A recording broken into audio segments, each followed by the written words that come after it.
Good morning, good afternoon, and good evening, and welcome to this week's episode of Maconomics, brought to you by State Farm. I'm your host, Ross Mack, and I'm here to try to help you get to a bag and help you protect the future that you deserve. We got a new caller calling.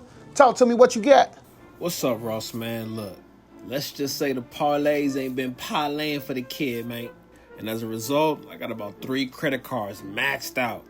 And I'm hearing there's a few methods I can use to get up out of debt and, save some money over time. Hey, for one, bro, I can assure you, you are not alone when it comes to these parlays, man. Ain't nobody been hitting parlays, but you also not alone when it comes to debt, because the average household is carrying about $7,000 in credit card debt. So let me put you on game and talk about 2 methods that most people don't even know about.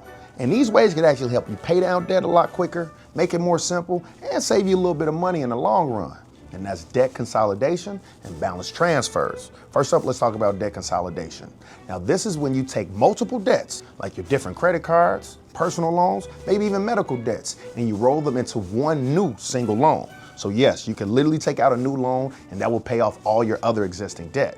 In your case, I think you say you get like 3 credit cards, right? Assuming that's over 20% interest.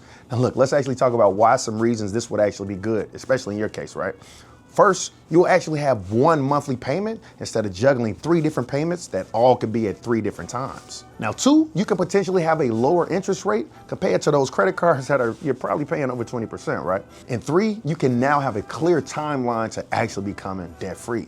Now, obviously there's some cons, so let's go over it, right? Now first, you could potentially have a hit to your credit due to increase. You also have to have good credit for this to work and also to get a lower interest rate. And another con is you could potentially go down that same rabbit spending hole now that you have those old credit cards back freed up. Now let's actually talk about balance transfers.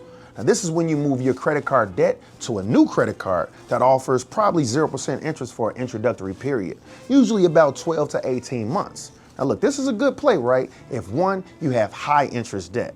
And then 2, you can actually pay down aggressively before the promo period ends, which I say is around 12 to 18 months. Now here's the catch though, because once that 0% window closes, after 18 months or so, that interest rate can often jump a lot higher, especially even higher than your original credit cards. So you have to be disciplined and have a solid payoff plan before even trying this. Now the cons are, you have to have good credit for this to even work, right? And then there's a fee, which is usually about 3 to 5% of your overall credit card balances. So now, which one is actually better? Truth is, it depends on your situation. Now, if you need simplicity and long-term breathing room, debt consolidation might be the move for you. Now, if you could actually pay off a balance quickly and want to dodge some interest, then the balance transfers actually could save you some money. Either way, neither of these strategies is going to work without one thing: changing how you use credit cards moving forward, right? You can't just keep borrowing your way out of debt. You got to budget, you got to track your spending, and you got to be intentional in order to build true wealth. But man, great question, man, and I truly hope that helps. And remember, setting up good financial habits today sets you up for better success tomorrow. Like a good neighbor, State Farm is there. Next caller, talk to me what you got.